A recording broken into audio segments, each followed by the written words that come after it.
All right, this is exciting. It's not every day we get to talk to someone who has lived a high life, but today's our lucky day. It's one of those days we get to do that. Joining us this morning is Jimmy Ryan, a musician whose accolades just speaks for themselves. You can see right behind him there. One of the best Zoom backgrounds I've seen. So first off, thank you for joining us, Jimmy. Thank you. Thank you. All right, so let's just get right into this. You know, you are a highly accomplished musician here. How did you get into music, and what was your big break? Well, I was always into it. From 4 years old, you know, I'd watch TV. I watched American Bandstand. I watched Elvis Presley. And what I always like to say is I didn't want to listen to the music. I wanted to be the music. I wanted to be those artists. So I've been obsessed since I was a kid.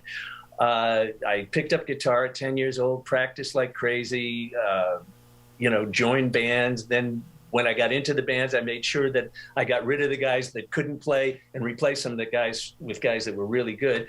So you asked me what my big break was. There were about 10 of them.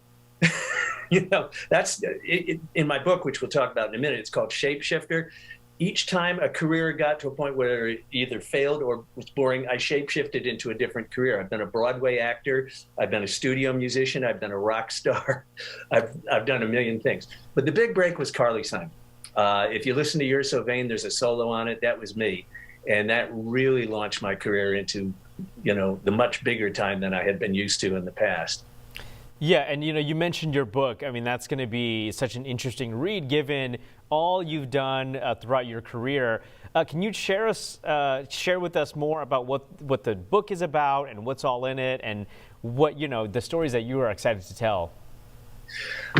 Book is a really fun, easy read. I wanted to make it fun and funny because if you're just reading about, oh, I played this gig and I worked with this person, you're going to put it down in 5 minutes. But I made the stories really compelling, and they're stories that have never been in People magazine. And they're stories about people I worked with like Carly Simon, Cat Stevens, Jim Croce, let's see, Paul McCartney, Elton John. The list goes on. I have to like think about it because it's a long list.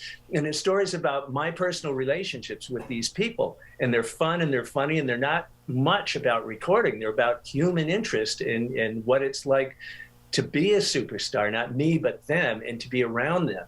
And one of the most interesting things I thought of when I became a studio musician, a backup musician, was I watched these stars in their lives and they can't do anything. They're like in prison in their houses.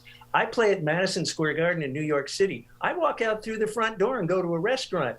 They have 15 guards around them and have to have, you know, food delivered. So the book also tells about how I strived to be a star and then realized when I didn't become one of me, when I became a backup artist to the stars, it was a much better position. And I enjoyed it immensely. That is fascinating and just really, really good insight. So I actually do want to read your book. If we want to read that book, how can we get a copy of that? It's on Amazon. You can get it on Amazon or Barnes & Noble. Anyway, it's a worldwide release. So anywhere where books are sold, you know, the big major distributors, just go on Amazon. It's Behind Autobiography of a Musical Shapeshifter. Thank you so much for joining us. That is just fascinating. We just want to thank you for your time, Jimmy. Very welcome. My pleasure.